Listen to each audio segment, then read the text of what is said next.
Après Alex Steinweiss et les premières pochettes de disques vinyles illustrés, ce n'était qu'une question de temps avant que les auteurs de bandes dessinées ne s'emparent de ce nouveau format. Aujourd'hui, la BD est partout, du hip-hop américain au rock anglais, en passant bien sûr en France, terre fertile du 9e art.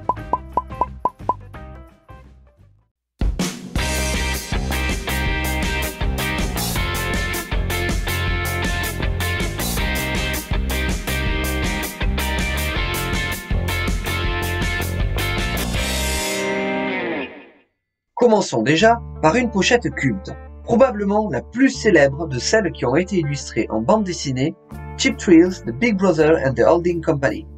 Nous sommes en 1968 à San Francisco.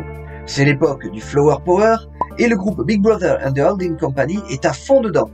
Pour leur deuxième album, Dope, Sex and Cheap Thrills, c'est Janis Joplin qui fait appel à un jeune dessinateur amateur de la contre-culture américaine, Robert Crumb. S'il déteste le rock, son truc c'est plutôt le blues, il s'attaque à la pochette du groupe et selon la légende, la termine en moins d'un jour. En résulte une fresque où apparaissent les noms des membres du groupe, les noms des morceaux et autres informations utiles. Il faut dire que l'image est censée être au dos de l'album, elle est donc présentée comme telle. Mais elle plaît tellement aux membres du Big Brother qu'elle en devient la couverture. Au fait, le nom était trop provocateur pour les producteurs de Columbia Records, alors adieu la dope, adieu le sexe, on ne garde que les plaisirs faciles. L'album sera quand même sponsorisé par les Hells Angels qui gèrent à l'époque le trafic de drogue de San Francisco. L'album devient immédiatement culte, et l'idée d'une pochette pensée comme une bande dessinée sera à partir de là récurrente. Pour n'en citer qu'une, voici celle que réalise Neon Park pour David Bowie en 1973. Du reste, Robert Crumb devient alors célèbre, et il peut donc retourner à ses amours, il dessinera un bon nombre de pochettes de blues. Partons ensuite en France. Nous sommes en 1975. Jimi Hendrix est mort depuis 5 ans, et la maison de disques Barclay, alors spécialisée dans la production d'artistes français, décide de se lancer dans la conception d'une compilation en 6 albums des titres du divin guitariste. Pour les pochettes, Barclay fait appel à des artistes issus de divers mondes du graphisme, allant de la BD à la publicité.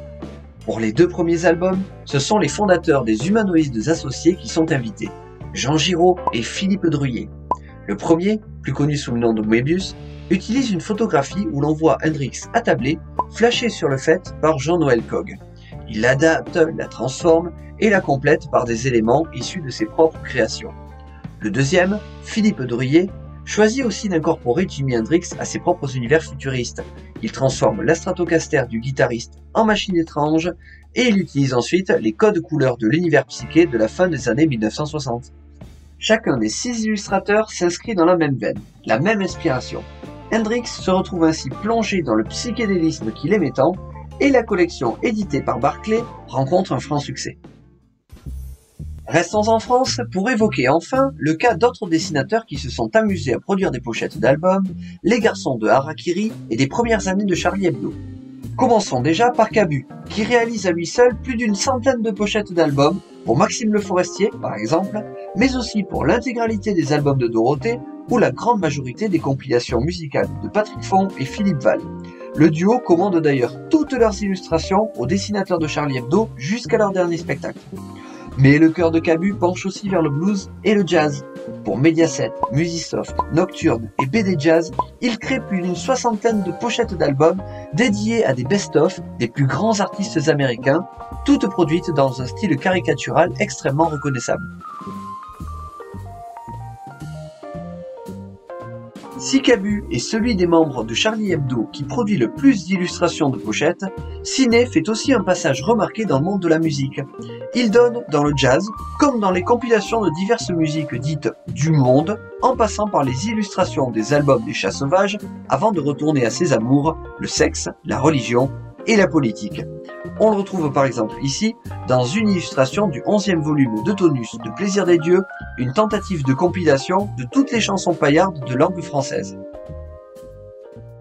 Comme pour les peintres et les designers, la pochette de vinyle, de par ses codes et son format, est un terrain de jeu de choix pour les dessinateurs de BD qui vont, jusqu'à aujourd'hui, rivaliser d'inventivité pour produire ces objets pop et porteurs de messages.